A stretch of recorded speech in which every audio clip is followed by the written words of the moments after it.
صباح الخير، ازيكم؟ عاملين ايه؟ السمبوسة من الحاجات اللي متعودين نعملها بالجبنة او اللحمة. النهاردة بقى هنعملها بطريقة جديدة خالص وطعمها خطير بجد يا جماعة، بجد حلوة قوي وجربوه.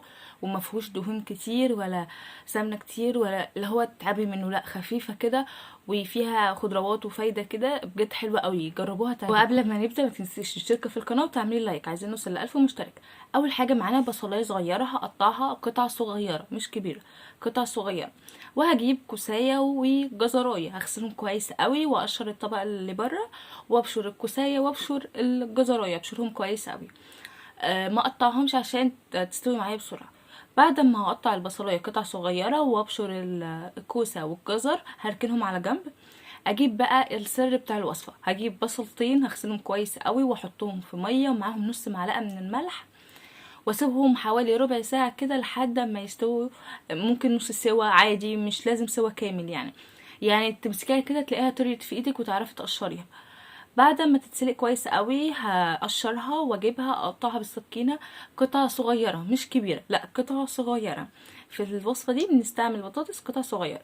بعد ما هقطعها كل كميه قطع صغيره بالشكل اللي قدامكم دوت، وكده الحشوه معانا خلصت. عايزه اقولك سهله وسريعه. لسه بقى، تعالوا بقى هقول لكم هنعمل ايه ونفنشها ازاي. بعد ما قطعنا كل حاجه هنروح على البوتاجاز بتاعنا، نحط طاسه او صينيه، احط فيها معلقه من السمنه عشان البطاطس بيبقى حلو معاها السمنه. بعد ما احط معلقه من السمنه هنزل عليها بالبصلايه اللي احنا قطعناها قطع صغيره، وهديها تقليبتين، يعني اخليها تسخن كده مع السمنه وتدبل شويه صغيرين، لا هخليها تاخد لون ولا تحمر ولا اي حاجه. بعد ما اخليها على النار في السمنه كده تتقلب تقليبتين حلوين، هجيب الكوسه لان الكوسه هتاخد سنه سوا شويه عن الجزر. الجزر مش بيحتاج حاجه والبطاطس معانا مسلوقه فما فيش حاجه.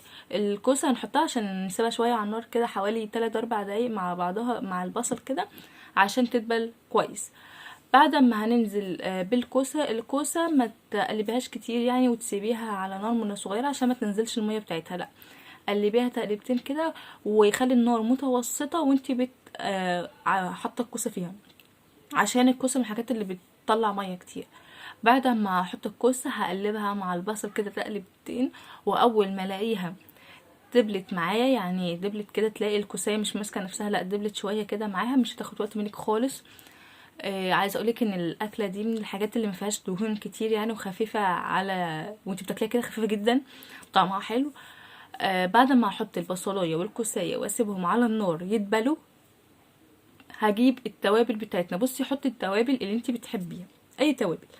انا هحط كاري، 7 بهارات، الكركم عشان يدينا لون اصفر كده حلو، وهحط شويه من الفلفل الاسود وشويه صغيرين من الكمون.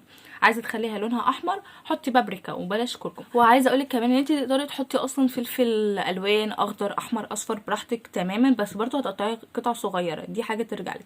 وممكن نستكفي بقى في التوابل بالكمون وفلفل اسود وممكن قرفه كده، 7 بهارات ولا اي حاجه عشان تدينا طعم حلو وريحه حلوه. عايزه اقولك ان انا بعد ما حطيت التوابل دي وقلبتها هتشم ريحه خطيره، ريحه حلوه قوي. بعد ما حطينا التوابل بتاعتنا بقى هنقلبها كويس مع بعض كده. بالحركه دي يعتبر احنا سخنا التوابل كده وخليناها تطلع الريحه بتاعتها، وشربنا الكوسه بالتوابل بتاعتنا بقى عشان لما نحط البطاطس نعرف نقلبها بقى فيها وتشرب التوابل براحتها. بعد ما قلبنا التوابل مع الكوسه كويس قوي هنجيب البطاطس بتاعتنا ونقلبها كويس. طبعا البطاطس هتلاقيها ممكن لو لقيتي واحده مسكت في التانية عادي خالص، مجرد ما تقلبي هتلاقيها فكت كده، وممكن وانت بالمعلقه او بالسباتيولا او اي حاجه بتعملي بيها تدوسي تلاقيها اتقطعت معاكي بسرعه.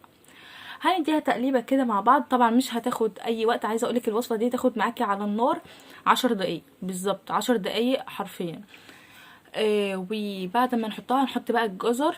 الجزر من الحاجات اللي مش بتاخد سوا اصلا، مجرد ما بتحطيها على النار ويشم النار بتلاقيها دبلت معاكي. وبعد ما هنحط الجزر هنقلبه تقلبتين ونسيبه المكونات دي دقيقه بالظبط على النار، طبعا نار متوسطه، عشان البطاطس بمجرد ما نزلت بقى خدي بالك عشان ما تلزقش منك في قلب الصينيه. وبكده الحشوه بتاعتنا خلصت. عايزه اقولك بس سهله وسريعه بقى، تعالي اقولك هنعمل بيها ايه دلوقتي. ما شاء الله شكلها حلو، الوانها حلوه وريحتها جميله وحلوه، اصلا تقدري تاكليها بالعيش كده، او تحطيها على مكرونه كده وكله تمام. وبعد كده هنرفعها من على النار لان هي خلصت معانا، واسيبها تبرد شويه كده.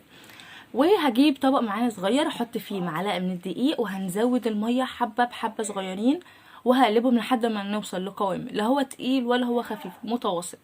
ده الخليط اللي احنا هنستعمله في حشوه السمبوسه بتاعتنا عشان نقفل بيها. هنزود الميه بالراحه جدا عشان الموضوع ما يبقاش معانا سايل قوي او نعمل كميه كبيره ونرميها. هنحط حبه صغيرين، عايزه اقولك ان الكميه دي تعمل لك حبه حلوين من السمبوسه. وده القوام اللي احنا وصلنا له، لا تقيل ولا خفيف، قوام مناسب قوي وحلو.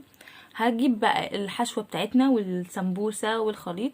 هجيب السمبوسيه احط فيها شويه من الحشوه اللي احنا عملناها واقفلها باي شكل بقى، بصوا بالشكل اللي انتوا متعودين عليه قفلوه.